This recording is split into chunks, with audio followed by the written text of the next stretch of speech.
www.hazratfirozmemon.org 27ویں شب کے بارے میں بار بار اعلان ہوتا رہتا ہے. حضرت شیخ الاسلام حضرت مفتی تقی عثمانی صاحب دامت برکاتہم کا یہ بیان ہے، پرانا بیان ہے 1992 کا. مختصر بتاؤں گا کہ رجب کے بارے میں جو بات صحیح سند کے ساتھ حضور صلی اللہ تعالی علیہ وسلم سے ثابت ہے وہ یہ ہے کہ جب آپ رجب کا چاند دیکھتے تھے تو چاند دیکھ کر آپ یہ دعا فرمایا کرتے تھے، اللہم بارک لنا فی رجب و شعبان و بلغنا رمضان. اے اللہ ہمارے لیے رجب اور شعبان کے مہینے میں برکت عطا فرمائیے اور ہمیں رمضان تک پہنچا دیجئے، یعنی ہماری عمر اتنی کر دیجئے کہ ہم اپنی زندگی میں رمضان شریف کو پالیں. بولن بھائی آمین آمین. یہ جو لوگوں میں شب معراج سے جو انکار کرے گا ایمان کھوٹا ہو جائے گا اس کا. الحمدللہ سب سمجھدار ہیں یہاں پر ماشاءاللہ. لیکن تاریخ کے بارے میں جو ہے وہ یہ کہنا اور اس کے لیے خاص نفل پڑھنا کہ 2 رکعت نفل یہ پھر سورہ یاسین شریف اور فلاں یہ اور شعبان میں بھی فلاں نفل اور سورہ یاسین شریف اور دعا فلاں اور حدیث بات سے کوئی دعا ثابت ہی نہیں. تو رجب کے بارے میں وہ رات منانا اور یہ اس چیز کے لیے اپنی طرف سے نفلیں بنا لینا، لیکن اس رات پر ہمارا ایمان ہے. شیخ العرب العجم عارف باللہ حضرت والا سے کسی نے کہا، حضرت کالج والے ہمارے لونڈے کہتے ہیں کہ آسمان پر راستہ ہی نہیں ہے تو حضور صلی اللہ علیہ وسلم کیسے تشریف لے گئے؟ ہے نا. حضرت نے فرمایا ان کو جواب مت دو ورنہ تمہیں پکڑ کے گھسیٹ کے لے جائیں گے کسی منہ پکڑ کے پاس. ڈاکٹر صاحب پروفیسر صاحب قرآن پاک کا تفسیر کر رہے ہیں اور جناب پتہ نہیں کیا کیا. تیرے کو میں جواب دے دیتا ہوں، تو کسی سے متھے نہیں لگنا. ان میں 2 عیسائی بھی تھے تو فرمایا کہ ان سے سب سے جا کر پوچھنا نہیں. مثال دیا، فرمایا جا کے ان سے پوچھو حضرت آدم علیہ السلام کہاں سے آئے تھے، کوئی ایسا نہیں جواب دے گا، سب کہیں گے آسمان سے آئے تھے. فرمایا جب آسمان سے ایک نبی آ سکتا ہے تو دوسرا جا کیوں نہیں سکتا؟ اور بدھو اللہ تجھ سے یہ پوچھیں گے کیا؟ ہاں. حضرت نے فرمایا قسمت کی بات ہے، بدبختی الگ چیز ہے، اللہ کی رحمت الگ چیز ہے. حضور صلی اللہ تعالی علیہ وسلم خود فرما رہے ہیں ابو جہل سے. میں اس طرح گیا، ہمارا سب پر ایمان ہے کہ حضور صلی اللہ تعالی علیہ وسلم گئے بیت المقدس، امامت کرائی، ہمارا سب برات کا سب پر ہمارا ایمان ہے الحمدللہ. ان جاہلوں سے حضرت فرماتے پوچھو کہ سورج کی روشنی 2.5 کروڑ میل کے رفتار سے یہاں آ سکتی ہے، ایک مخلوق تو برا کیوں نہیں جا سکتا وہاں؟ جب تم ٹیلی فون پر بات ہم آپ کرتے ہیں، کینیڈا میں بات ملاؤ ابھی اپنے خرچے پر، جس کو اعتماد نہ ہو اپنے خرچے پر چل تو بڑا کینیڈا میں بات کر، ابھی آپ کی آواز 12 گھنٹے کے بعد پہنچے گی یا فوراً پہنچے گی؟ فوراً پہنچے گی نا. 12 گھنٹے اور وہ بھی ڈائریکٹ فلائٹ ہو تو 12 گھنٹے سے آواز نہیں پہنچی، 12 سیکنڈ میں بھی نہیں پہنچی، ابھی جو کا ابھی پہنچا. جب تم نے یہ آلے بنایا تو اللہ تعالیٰ کے پاس برات کیسا ہوگا؟ تو ابو جہل کو حضور صلی اللہ علیہ وسلم نے ساری تفصیل بتائی کہ اس طرح میں گیا، جنت دوزخ دیکھی، 5 نمازیں فرض ہوئی وغیرہ. یہ بکواس کرتا ہوا چلا گیا. قسمت دیکھنا. اور ابو جہل کو حضرت ابو بکر رضی اللہ تعالیٰ عنہ ملے، وہ تو بے ادبی سے بات کی ہم نہیں کریں گے. اے ابو بکر سنتے ہو رضی اللہ تعالیٰ عنہ، کیا آپ کے دوست یا جو بھی اس نے کہا کہ ہم تو ادب سے کہیں گے حضور صلی اللہ تعالی وسلم یہ فرما رہے ہیں. اور میں تو شک کی کیا بات ہے، ہم تو اس سے بڑی بات پر لبیک کہتے ہیں. صدیق کا لقب ملا حضرت ابو بکر صدیق رضی اللہ تعالیٰ عنہ. میرے پیارے شیخ فرماتے ہیں قسمت کی بات ہے، ایک تو حضور صلی اللہ علیہ وسلم خود فرما رہے ہیں جن کے پاس یہ بدبخت امانتیں رکھواتا تھا، اور ایک جھوٹا اور حضرت ابو بکر صدیق رضی اللہ تعالیٰ کو ساری بات کہہ رہا ہے کہ ہم ایمان لاتے ہیں. اس میں کون سی بڑی بات ہے؟ یہ ہم تو اس سے بڑی بات کا ابھی ایمان لاتے ہیں. اس سے آپ خود اندازہ لگا لیجئے. حضرت شیخ الاسلام دامت برکاتہم فرما رہے ہیں کہ اگر شب معراج بھی شب قدر کی طرح کوئی مخصوص رات ہوتی تو آپ صلی اللہ علیہ وسلم سے ہمیں ضرور اس کا پتہ چلتا. اس میں یہ عظیم الشان واقعہ پیش آیا جس میں اللہ تعالیٰ نے نبی کریم صلی اللہ تعالی وسلم کو یہ مقام قرب عطا فرمایا اور اپنے بارگاہ میں حاضری کا شرف بخشا اور امت کے لیے نمازوں کا تحفہ بھیجا. بے شک وہ رات بڑی عظیم الشان تھی اور قرآن پاک میں اس کا ذکر ہے 15 پارے میں. اور فرمایا کہ اس کے بارے میں کوئی شک نہ کرے، لیکن اس کو منانے کا اہتمام کرنا اور راتوں کو جگانا، حالانکہ نفلی عبادت تو چھپ کر کرنی چاہیے. اور حضرت فرماتے تھے نفلی عبادت خود گھر میں بھی کیا کرو تاکہ پوتے پوتیاں نواسے بیٹی بیٹیاں چھوٹے دیکھیں ہمارا ابا سجدے میں کچھ رو رہا ہے، ہمارا ابا دعائیں مانگ رہا ہے. اور اسی طرح روزے کے بارے میں حضرت فرما رہے ہیں کہ صحیح سند سے کوئی روایت ثابت نہیں. جب حضرت عمر فاروق رضی اللہ تعالیٰ عنہ کو پتا چلا کہ لوگ اس طرح روزے رکھ رہے ہیں تو فوراً گھر سے باہر نکل پڑے امیر المومنین رضی اللہ تعالیٰ عنہ، اور ایک ایک شخص کو جا کر زبردستی فرماتے کہ تم میرے سامنے کھانا کھاؤ. اور اس بات کا ثبوت دے کہ تمہارا روزہ نہیں. جب اس میں حضور صلی اللہ تعالی حضرت عمر رضی اللہ تعالیٰ نے بتلا دیا کہ خرابی یہ ہوئی کہ اس دن کے اندر روزہ رکھنا اللہ تعالیٰ نے نہیں فرمایا, حضور صلی اللہ تعالی وسلم نے نہیں فرمایا, تو خود ساختہ اہتمامی خرابی کی جڑ ہے. بس حضرت فرما رہے ہیں کہ بار بار عرض کر چکا ہوں, سارے دین کا خلاصہ اتباع ہے کہ ہمارا حکم مانو. 2-3 باتیں عرض کر دیتا ہوں جلدی. حضرت مفتی عاشق الہی صاحب رحمۃ اللہ نے لکھا ہے کہ حضرت انس رضی اللہ تعالیٰ عنہ سے روایت ہے کہ رسول اللہ صلی اللہ تعالی علیہ وسلم نے ارشاد فرمایا, جس رات مجھے سیر کرائی گئی اس رات میں نے کچھ لوگوں کو دیکھا جن کے ہونٹ آگ کی کینچیوں سے کاٹے جا رہے تھے. میں نے جبرائیل سے دریافت کیا کہ یہ کون لوگ ہیں؟ انہوں نے جواب دیا کہ یہ میں خاص 2-3 باتیں بتا رہا ہوں جس کا اللہ کرے سب باتوں پر اثر ہو, اللہ کرے ایک بات بھی ایسی نہ ہو جو اثر نہ ہو, لیکن میں چونکہ اپنی نیت کر کے خود بیٹھتا ہوں اس لیے وہی اس وقت صرف وہی بتا رہا ہوں. میں نے جبرائیل سے دریافت کیا کہ یہ لوگ کون ہیں؟ انہوں نے جواب دیا کہ یہ آپ صلی اللہ تعالی علیہ وسلم کی امت کے خطیب ہیں جو لوگوں کو بھلائی کا حکم دیتے تھے اور اپنی جانوں کو بھول جاتے تھے. اور ایک روایت میں ہے کہ آپ صلی اللہ تعالی علیہ وسلم کی امت کے خطیب ہیں جو باتیں کہتے ہیں جن پر خود عامل نہیں, اور اللہ کی کتاب پڑھتے ہیں لیکن عمل نہیں کر رہے. یہ حدیث بات تو میں پچھلے جمعرات کو سنا چکا ہوں کہ تانبے کے ناخن سے نوچ رہے ہیں اپنے آپ کو یہ غیبت کرنے والے. آپ صلی اللہ تعالی وسلم کا گزر ہوا کہ سر پتھروں سے کچلے جا رہے تھے, کچلے جانے کے بعد پھر ویسے ہی ہو جاتے تھے جیسے پہلے تھے. اسی طرح سلسلہ جاری تھا, ختم نہیں ہوتا تھا. یہ لوگ وہ تھے جو نماز میں کاہلی کرتے تھے اور سوتے رہ جاتے تھے. ہمارا اپنا حال فجر میں کیا ہے خود ہی دیکھ لیں. پھر ایک قوم پر گزر ہوا جن کی شرمگاہوں پر آگے اور پیچھے چھیٹڑے لپٹے ہوئے اور اونٹ اور بیل کی طرح چڑھتے ہیں, اور زقوم یعنی کانٹے دار اور خبیث درخت اور جہنم کے پتھر کھا رہے ہیں اور آگ کے کانٹے ہیں. آپ صلی اللہ تعالی وسلم نے پوچھا یہ کون لوگ ہیں؟ جبرائیل علیہ السلام نے کہا یہ وہ لوگ ہیں جو اپنے مال کی زکوٰۃ نہیں دیتے. پچھلے جمعے کو بیان ہوا تھا وراثت نہ دینے کے بارے میں قرآن پاک اور احادیث مبارکہ سے. اس بار بھی یہی ارادہ ہے لیکن آپ دعا کریں. پھر ایک ایسی قوم پر گزر ہوا جن کے سامنے ایک ہانڈی میں پکا ہوا گوشت ہے, ایک ہانڈی میں کچا اور سڑا ہوا گوشت ہے. یہ لوگ سڑا ہوا گوشت کھا رہے ہیں, پکا گوشت نہیں کھا رہے. آپ صلی اللہ تعالی علیہ وسلم نے دریافت کیا یہ کون لوگ ہیں؟ جبرائیل نے کہا یہ آپ کی امت کا وہ شخص ہے جس کے پاس حلال اور طیب عورت موجود ہے مگر وہ زانیہ اور فاحشہ عورت کے ساتھ شب باشی کرتا ہے اور صبح تک اس کے پاس رہتا ہے. اور یہ امت کی وہ عورت ہے جو حلال اور طیب شوہر کو چھوڑ کر کسی زانی اور بدکار شخص کے ساتھ رات گزارتی ہے. میری ماں بہن بہو بیٹیوں, کوئی ہفتہ ایسا خالی نہیں ہے جس میں 4-5 ای میل اور خط نہ آتے ہوں کہ شادی شدہ بچوں کی مائیں نامحرم کے ساتھ باتیں کر رہی ہیں اور میسج بھیج رہی ہیں اور ان کو فوٹو اپنا بھیج رہی ہیں, اور کتنی ماں بہن بہو بیٹیاں بلیک میل ہو رہی ہیں. اور وہ بچیاں جو بیٹیاں ہماری خط لکھ رہی ہیں, مجھے خط کون لکھے گا؟ جو بیان سننے والے ہیں, بیان سننے والیاں ہیں, جس کو گناہ چھوڑنا ہے. لیکن شیطان نے اس میں ایسی چٹنی لگائی دی ہے فلموں کے اندر اور ان چیزوں میں, شوہر حلال نعمت کو چھوڑ کر اور بیت الخلاؤں میں 1.5 گھنٹہ بات کرنا, اللہ معاف فرمائے کسی بہانے سے جانا اور ان سے ملنا. بتاؤ کیسا عذاب لکھا ہے یہ, اور سکون چین اطمینان تو مل ہی نہیں سکتا. ویلیوم 5 ویلیوم 10 منہ پر کباب ہوگا, دل پر عذاب ہوگا. میں اپنے آپ سے کہتا ہوں, آپ سب سے کہتا ہوں, اپنے بہو بیٹیوں سے کہتا ہوں, اللہ نے ہمیں اس لیے پیدا کیا ہے کیا ہمارے بدکاریوں کا اور ذلیل حرکتوں کا اثر ہمارے اولاد پر نہیں ہوگا؟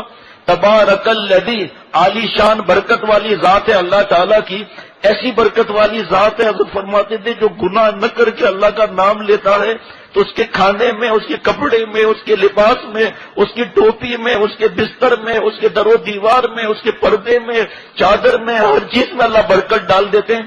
تو ہماری لعنتوں کا اثر ہماری اولاد پر نہیں ہوگا, ہمارے بیوی بچوں کا اثر نہیں ہوگا. اے میری ماں, تو پہلا مدرسہ ہے, جب تو چھپ کر بھلے کر تیرے چہرے پر لعنت نہیں برسے گی, تیری زبان میں اثر ہوگا.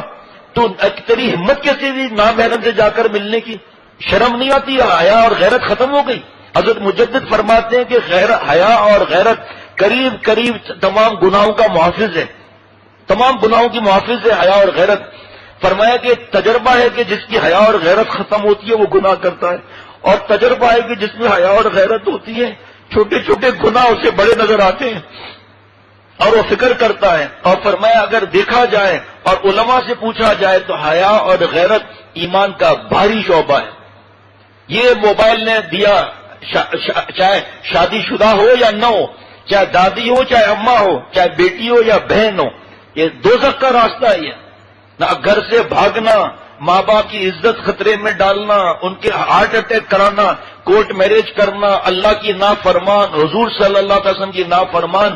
اور کتنے واقعات ہیں 2-3 مہینوں کے بعد بغیر نے رس چوسا پھولوں کا اور بھاگ گئے. اب نہ یہاں نہ وہاں، کہیں کے نہیں رہے. اور بیوقوف ماں باپ ان کو گلے بھی نہیں لگاتے. ارے بیوقوف، جب شوہر نے چھوڑ دیا، اب تو نے اگر اسے چھوڑ دیا تو اس کی زندگی کیسے گزرے گی؟ سوچ. تو خود اس کو اب دوزخ کے راستے میں ڈال رہا ہے. غلطی ہو گئی، انسان ہے، تجربہ ایسا ہوا کہ رو رہی ہے بیچاری. کتنی بڑی تباہی کی بات ہے کہ چپ کے گناہ کر رہے ہیں، نامحرم سے باتیں ہو رہی ہیں، فوٹو. میں آپ سے عرض کروں، بڑی تعداد میں ہماری بہو بیٹیاں بلیک میل ہو رہی ہیں. تصویر بھیجی، اب بلیک میلنگ شروع ہو گئی. پتا ہے گھر کا ماحول کیسا ہے؟ اب کم کپڑے کے ساتھ تصویر بھیج، اس طرح کمینے پن کے ساتھ، ورنہ تصویر کو جاری کر دوں گا. اچھا وہ بھی تصویر جاری کر دی. اگلا اسٹیج اور کمینے پن کا آ گیا. یہ ویب کیمرے کے کیا کمینے پن ہے؟ میں ملک کا نام نہیں لوں گا. ایک ملک میں شوہر صاحب، بیوی دوسرے ملک میں. شوہر صاحب کہہ رہے ہیں کہ یہ تو کوئی تصویر تھوڑی ہے، اور اس کمینے پن کے ساتھ سامنے آ جا. میاں بیوی کا کوئی پردہ تھوڑی ہوتا ہے. ارے نالائق، ہمیں بھی پتا ہے پردہ نہیں ہوتا، لیکن تم کمرے میں ہو، کمرے کے باہر تو حرکت نہیں کرتے ہو. یہ کیسی کمینے حرکت کر رہے ہو؟ اور میری ماں بہن بہو بیٹی، اس نالائق نے اس کو ٹیپ کر لیا، موبائل میں ڈال دیا، موبائل گم ہو گئی، چوری ہو گئی، یا کسی نے کوڈ بریک کر کے وہاں سے وہ سارا نکال دیا مواد اور شائع کر دیا. غیرت اور حیا کوئی چیز نہیں ہے. لیکن کیا اللہ معاف فرمائے، گناہ چھوڑنے کی ہمیں فکر ہی نہیں. تو اللہ تعالیٰ مل رہے ہیں والذین جاہدوا فینا پر، مشقت اور مجاہدے کے ساتھ اللہ مل رہے ہیں. اس موبائل نے کیا دیا ہمیں سوائے بے حیائی، اریانی؟ اس میں نیٹ، کیبل، ٹی وی سب آ گئے. بے حیائی، مرڈر، دہشت گردی، شراب، ڈرگس، گھر سے بھاگنا، حرام عشق، ناچنا، گندا لباس، سوئمنگ سکھانا، کس طرح لڑکا پھنسائے لڑکی کو، لڑکی پھنسائے لڑکے کو، اور کس طرح بے غیرتی کا اعلیٰ سے اعلیٰ نعوذ باللہ مظاہرہ کیا. اور کیا دیا اس نے؟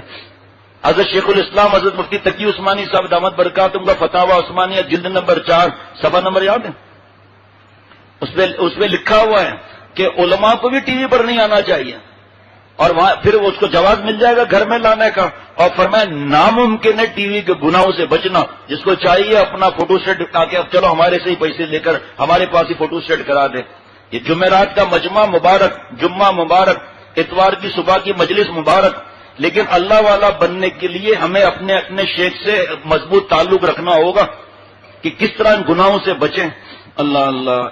اس کے بعد ایک سوراخ پر گزر ہوا جو چھوٹا سا تھا، اس میں سے ایک بڑا بیل نکلا. بیل چاہتا ہے کہ جہاں سے نکلا ہے پھر اسی میں داخل ہو جائے، لیکن نہیں ہو رہا. آپ صلی اللہ تعالی وسلم نے فرمایا یہ کون؟ حضرت جبرائیل نے عرض کیا کہ یہ وہ شخص ہے جو گناہ کی بات کرتا ہے، اس پر وہ نادم ہوتا ہے اور چاہتا ہے کہ اس کو واپس کر دے، پھر اس کی طاقت نہیں پاتا. غیبت کر لیا، بہتان لگا لیا، چغلی پر تو پچھلے جمعرات کو بیان ہوا تھا. کتنے پھر ای میل آئے کہ ہم نے تو اس کو سنا ہی نہیں، سمجھا ہی نہیں تھا چغلی اتنا بڑا گناہ ہے. دو آپس میں لڑانا، دل میں نفرتیں پیدا کرنا. اب آدمی پچھتا رہا ہے، لیکن کیا ہوتا ہے اس سے پھر پچھتانے سے؟ میرے سامنے اس وقت کتاب کی فوٹو اسٹیٹ ہے، ماہ رجب، چند غلط فہمیوں کا ازالہ، دنیا اسلام کی پہاڑ، دنیا اسلام کی ناک. حضرت شیخ الاسلام حضرت مفتی تقی عثمانی صاحب دامت برکاتہم کا یہ بیان ہے 1992 کا جامع مسجد بیت المکرم گلشن اقبال میں. فرمایا کہ اس پورے رجب مہینے کی ایک تو پرچے تقسیم بھی ہوئے تھے کنڈے کے بارے میں کہ ہم کس کی نقل کر رہے ہیں. اللہ کے دشمنوں نے خوشیاں منائی تھی حضرت جعفر طیار رضی اللہ تعالیٰ عنہ کے شہادت پر. ہم بیوقوفی میں جا کر شریک ہو جاتے ہیں اور گھر میں بھی یہ کرتے ہیں. کاش کہ یہ بات سمجھ میں آ جائے نا، حدیث پاک جو جس قوم کی نقل کرے گا اس کے ساتھ معاملہ ہوگا. بھائی کاشف کہہ دینا کہ کنڈوں کے پرچے دوبارہ بھی جس کے پاس نہ ہو دے دیں، تاکہ پتہ چلے کہ اللہ ہم سے ناراض ہو گئے اور ہمیں پتہ بھی نہیں. اور اللہ جس سے ناراض ہے ان کی نقل کر رہے ہیں، ان کے ساتھ شریک ہو رہے ہیں اور اپنے گھر میں بھی کنڈے کر کے اپنا کنڈا کر رہے ہیں. ایک نمبر 2، حدیث پاک صحیح سند سے حضور صلی اللہ تعالی وسلم سے ثابت ہے، وہ یہ ہے کہ جب آپ رجب کا چاند دیکھتے تھے تو چاند دیکھ کر آپ یہ دعا فرماتے تھے اللہم بارک لنا فی رجب و شعبان، اے اللہ ہمارے لیے رجب اور شعبان کے مہینے میں برکت عطا فرما اور ہمیں رمضان تک پہنچا دیجئے۔ اس دعا میں کیا دعا چھپی ہوئی ہے کہ اللہ مجھے میری عمر میں ایسی برکت دے دیجئے، اتنی عمر دے دیجئے کہ میں رمضان شریف پالوں۔ ماہ رمضان ہے عہد وفا کی تجدید، ماہ رمضان ہے عہد وفا کی تجدید، ناصر رو رو کے ان کو منا لینے دو۔ تو رجب کی پہلی بات کیا ہے کہ چاند دیکھ کر دعا کرنا، اور عمر کی برکت کی دعا اس میں آ جاتی ہے کہ ہمیں رمضان شریف مل جائے۔ اور اللہ کا عاشق جو ہوتا ہے، جو آقا صلی اللہ علیہ وسلم کے ارشادات پہ عمل کرتا ہے، اس کی ہر رات شب قدر ہوتی ہے 365 دن جناب، اس کا ہر دن عید کا دن ہوتا ہے۔ وہ رمضان ہی نہیں ہوتے کہ مینڈک آ گیا پھر مینڈک غائب ہو گیا، وہ 12 ربیع الاول کے 1 مہینے 1.5 مہینے کے غلام نہیں ہوتے، ان کا ہر سال، ہر مہینہ، ہر ہفتہ، ہر دن، ہر گھنٹہ، ہر منٹ، ہر سیکنڈ، ہر سانس ربیع الاول ہوتی ہے۔ ہم رمضان ہی نہیں ہیں کہ اس رمضان میں نیکیاں کر لی، اس کے بعد پھر عید کے دن سے پھر بمباری شروع گناہوں کی۔ جو عمارت بنی تھی اللہ کے عشق اور معرفت کی تلاوت سے، ذکر سے، حضرت شیخ الحدیث مولانا زکریا صاحب رحمۃ اللہ علیہ فرماتے ہیں، نعمت کے طور پہ بتا رہا ہوں کہ رمضان میں میری گھر کی بہو بیٹیاں گھر کے کام کے ساتھ 15 15 18 18 12 12 پارے روز، اور ہم اور ہماری بہو بیٹیاں فلمیں، گانے، غیبتیں، جناب کینچی کی طرح زبان ادھر چھری چل رہی ہے فروٹ چاٹ میں، ادھر زبان بھی چل رہی ہے۔ خیر وہ وقت آئے گا، ابھی تو شب برات کی بات۔ جس نے معراج شریف کے بارے میں شک کیا اس کا ایمان ہی گیا۔ علماء سارے دنیا کے مفتی صاحبان فرماتے ہیں جس طرح شب برات میں 15 تاریخ کا حدیث پاک میں آ گیا، جس طرح شب قدر میں 21 23 25 27 29 آ گئی، تو اللہ چاہتے تو اس تاریخ کو بھی محفوظ رکھتے، لیکن 27 تاریخ کو فکس کرنا غلط ہے۔ شب معراج کے بارے میں شک کرنا ایمان کو کھوٹا کرنا ہے، اللہ سے ملاقات پر اعتماد نہیں کرنا ایمان کو کھوٹا کرنا ہے۔ ہم شب معراج کی رات کو مانتے ہیں یقین کے ساتھ الحمدللہ اللہ کے کرم سے۔ جو بیوقوف لوگ ہیں وہ کہتے ہیں کہ ایسے کیسے براق جو ہے آسمان پر چلا گیا، تجھ سے اللہ پوچھیں گے براق کیسے چلا گیا؟ تم یہاں سے کینیڈا بات کرتے ہو تو کیا آواز ٹریول کرتے ہوئے 12 گھنٹے میں پہنچتی ہے کیا؟ تمہارا سیٹلائٹ تو آواز اسی وقت پہنچا دے، اور اللہ کا براق کے سامنے سیٹلائٹ کیا بیچتا ہے؟ آپ سائنسدان خود کہتے ہو کہ 2.5 کروڑ میل کی رفتار سے 1 سیکنڈ کے اندر سورج کی روشنی دنیا میں آ رہی ہے، تو جو اللہ سورج کی رفتار یہ کر سکتا ہے براق کی رفتار کیسے ہوگی؟ ایک بیوقوف شخص نے حضرت سے کہا، ہمارے دوست اور 2 عیسائی وہ کہہ رہے ہیں کہ آسمان پر رستہ کہاں ہے حضور صلی اللہ علیہ وسلم کے جانے کا؟ حضرت والا ہنسے، کہ ان سب بیوقوفوں سے پوچھو حضرت آدم علیہ السلام کہاں سے آئے؟ اور سب سے پوچھ کر یونیورسٹی سے آئے کہ سب کہہ رہے ہیں حضرت آدم علیہ السلام آسمان سے آئے۔ فرمایا بیوقوف، جس راستے سے ایک پیغمبر آ سکتا ہے دوسرا پیغمبر جا کیوں نہیں سکتا؟ اللہ ہم سے ہمارا پوچھیں گے، زکوٰۃ کا پوچھیں گے، نماز کا پوچھیں گے، حج کا پوچھیں گے، ماں باپ سے سلوک کا پوچھیں گے، نماز کا پوچھیں گے، اللہ تعالیٰ تلاوت صحیح کرتے تھے نہیں کرتے تھے اس کا پوچھتے تھے۔ جو اللہ سوال ایگزام دے رہا ہے ہمارے دوست پی ایچ ڈی کا اور پڑھے جا کے انجینئرنگ، بڑے نمبر آ جائیں گے اس کے پاس، تو ہمارا ایگزام جس چیز کا ہے اس کو تو قرآن پاک نے بتا دیا، احادیث مبارکہ نے بتا دیا۔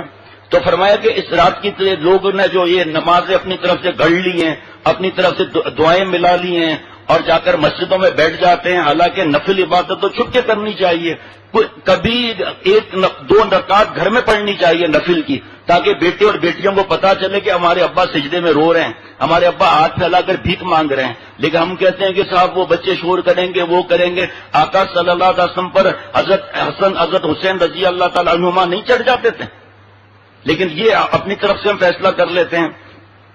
فرمایا اس کو مخصوص رات کو یہ عظیم الشان واقعہ پیش آیا، اللہ تعالیٰ نے حضور صلی اللہ علیہ وسلم کو مقام قرب عطا فرمایا، اپنی بارگاہ میں حاضری کا شرف بخشا، امت کے لیے نمازوں کا تحفہ بھیجا۔